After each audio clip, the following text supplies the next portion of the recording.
Well, hello and welcome to Management 605 Leadership Dynamics. I hope you're excited to get this course underway, although if you're as excited as I am, that would probably be pretty weird. But what I'd like to do in this video is just provide you with whatever information I can to help you get whatever it is you want to get out of this course. And hopefully you're interested in getting a good grade. So we'll walk through some of the assessment activities and I'll try to offer some advice for maximizing your points along the way. But more than that, I hope that you all are intrinsically motivated in developing your leadership potential. And so we'll talk about the different opportunities, both built within the structure of the course, but also beyond the course itself, that I think could really help you maximize your leadership development. Hello everyone, and welcome to Management 605, where we'll be focusing on the dynamics of organizational leadership. Hopefully, you've successfully navigated the website to this video where I show you how to successfully navigate the website. Well, congrats on accomplishing your first task of the semester. So in this video, I'm going to provide you with a quick overview of how the class website is set up and get you familiar with the course structure. And as you can see on the left-hand toolbar, I've got the entire course contained in Blackboard.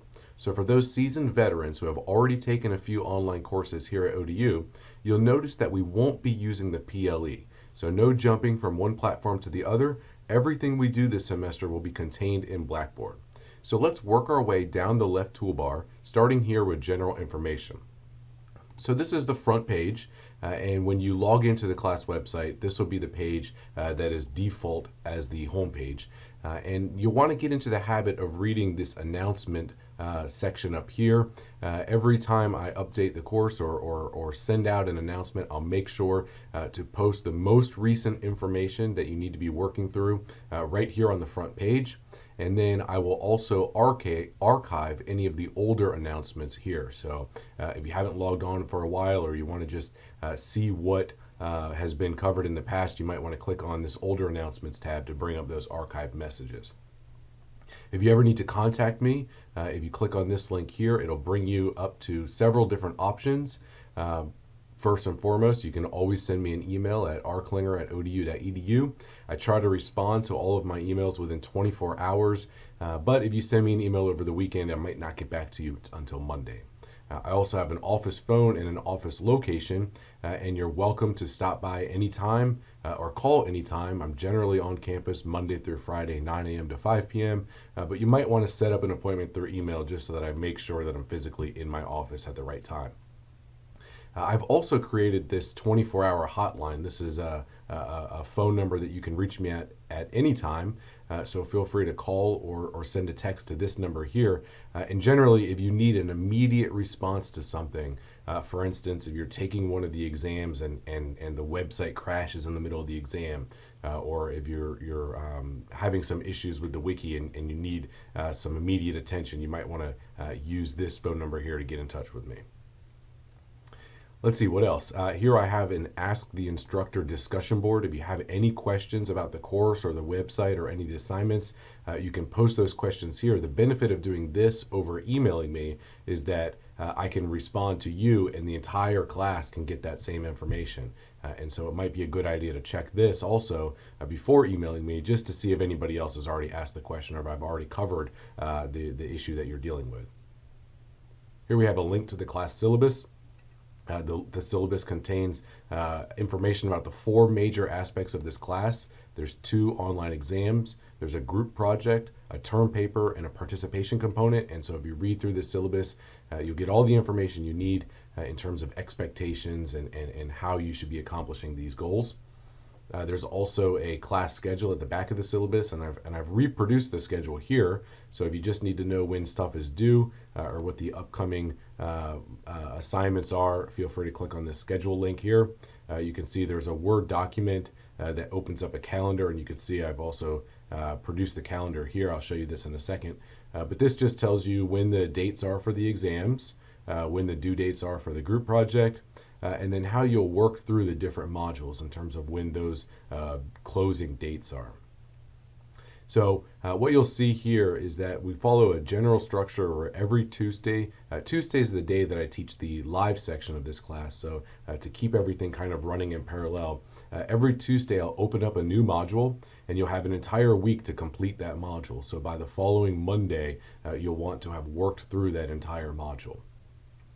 I do want to point out a couple of things, or one very important thing about this exam, and that is this last day of the semester, June 23rd. You can see you have multiple things due. Your term paper's due, exam 2 is due, and the wiki project is due. And so I set it up this way so that you have the maximum amount of time to complete all of these assignments. And that's, I think, the good news. The bad news is that if you're not staying on top of things, you'll end up with 3 major assignments due on one day. So you really want to make sure that you're pacing yourself and that you're working through all of these assignments and creating a schedule that's going to work best for you. But keep in mind that the last day of the semester is the day that most of these major assignments are due. I'm going to skip over the modules for a second and talk about the major assignments here. We've got the exams and exam resources. Both of the exams will be online exams, and you'll take them directly through Blackboard. So when you're ready to start the exams or start working on the exams, you'll see there's a folder for exam 1, a folder for exam 2. It tells you when the exam opens and when it closes. If we click on this folder, we'll see a couple of important resources to help you. One is a discussion board. If you have any questions about the format of the exam, or even as you're working and studying the material, if you have questions about the content covered in the exam, you can post your questions on this discussion board. And some classes, they really get into this. They post a lot of conversations, and other classes, they just don't use this as a resource. So we'll see what happens with this class, although I will say that typically the classes that use this discussion board as a resource to prepare for the exams end up doing significantly better on the exams. Then there's some details about the exam itself, along with some tips for making sure that you don't make some of the common pitfalls, some of the common mistakes that people make and end up losing points on the exam. Unfortunately, because this is a very condensed class and you only have 2 exams, you don't have a lot of time to learn from your own mistakes, and so you can't really, struggle on a couple exams and then get the routine down and do really well. And so, since you can't learn from your own mistakes, I wanted to give you some guidance and opportunity to learn from other people's mistakes. And so, it's probably a really good idea to read through these tips before you start that exam. When the exam does open up, you'll find the exam in this folder here. As you can see, there are 3 different parts to the exam. Each part has a few different questions and a 60-minute time limit. Now, I don't care what order you complete the parts. You can complete them in any order. I also don't care how much time you take in between parts. And so some people might choose to take part 1 on Monday and part 2 on Tuesday and part 3 on Wednesday. That's fine with me. Some people might choose to take them all at the same time. That's also fine with me. Just 2 things to keep in mind about the deadlines here. One is that there is a 60-minute time limit for each part. So as soon as you start a part, you have to complete that part in one sitting. And the other is that all 3 sections have to be completed by the deadline, right? So that's the deadline isn't the time to start a section, it's the time to have completely finished all 3 sections. So you want to make sure that you allocate your time wisely there. Let's see. There's a wiki project. This is the major group project. We'll talk more about this as the semester progresses, but here you can just see a quick overview of what a wiki is. If you're not familiar with a wiki, you've probably heard of Wikipedia. That's a great example of a wiki, but a wiki is a website that allows for collaborative editing of its content and structure by its users. So basically, it's a way for multiple users in multiple different locations to put together content. So what we're going to use this wiki as a repository of content related to leadership topics. So each group is going to be assigned a leadership topic, and they're going to populate their wiki with informative content about that topic. Here you can see there's a number of different deadlines throughout the semester in terms of what needs to be done, and the syllabus talks specifically about the different expectations for accomplishing each of those phases. You can also see more information right here on the website. So for each phase, there's some specific requirements that you want to work through. I know this is probably very unclear and ambiguous at this point, but as you sit down and read through the syllabus and read through the class website, it should make a lot more sense. Scan down here, and then at the very bottom you'll see two very important resources. One is a folder with resources that I've kind of gathered as other semesters I've completed this wiki project, and so there's some how-to videos if you're struggling with how to post on the wiki or how to add videos or links or whatever. You can work through these how-to videos. There's some information about specific requirements, especially the ones that are a little less clear. So if it's not very clear how to accomplish this project, make sure you look at these wiki resources. If it's still not clear, send me an email or post to the discussion board, and I'll create additional resources here. The other resource I'd like you to really keep an eye on are the rubrics. So for each of the phases, there are rubrics that are already uploaded to the class website so that you'll see how you will be assessed. And it's probably a really good idea to open up those rubrics and work through those rubrics before you really plan out the project. And then once you've got what you consider to be a final draft, you might also want to go back to those rubrics and kind of self-evaluate. Make sure there's not any obvious things that you would mark yourself off on before ultimately finalizing those projects.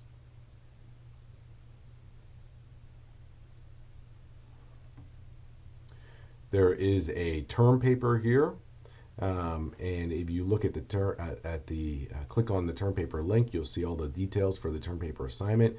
Basically, the term paper has two different goals. One is getting you to synthesize all the material that we talked about in the class, getting you to apply it, and the second goal is getting you to integrate it with your own personal experiences. And so if you can do that, if you can create some sort of overview of what this leadership content means specifically to your personal life experiences and your future career trajectory, I think that it'll provide a lot of meaning for you, and it'll give me an opportunity to evaluate your comprehension of the material. So you'll want to read through the assignment details here.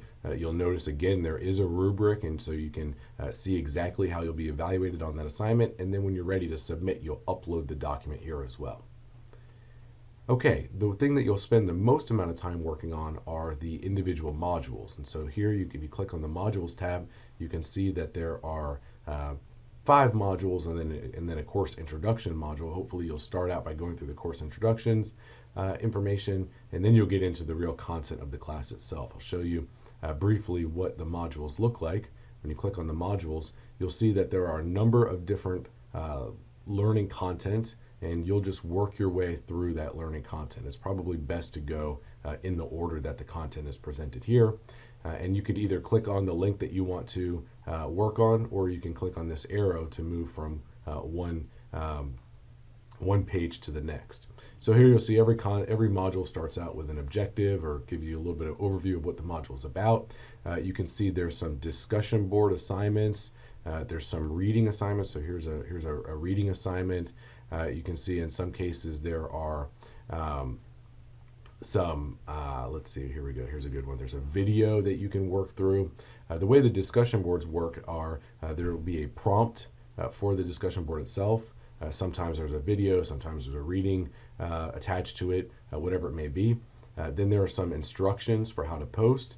And then there's a summary of how the posts are being evaluated. So there's a participation component of the class, and your job is to accumulate enough participation points by the end of the semester.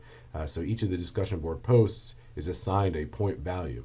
Now, one thing you'll notice here is that there are more participation opportunities than there are points available, which means you don't necessarily have to respond to every single discussion board in order to max out your participation grade. As a matter of fact, I think for the most part, if you're responding to maybe 2/3 of the discussion boards, you should still be in great shape to max out your participation grade. So don't feel forced to respond, but I really think a lot of the value in this class, a lot of the learning in this class happens in those discussion board conversations. So I really hope that the class develops a culture of being very active on the discussion board.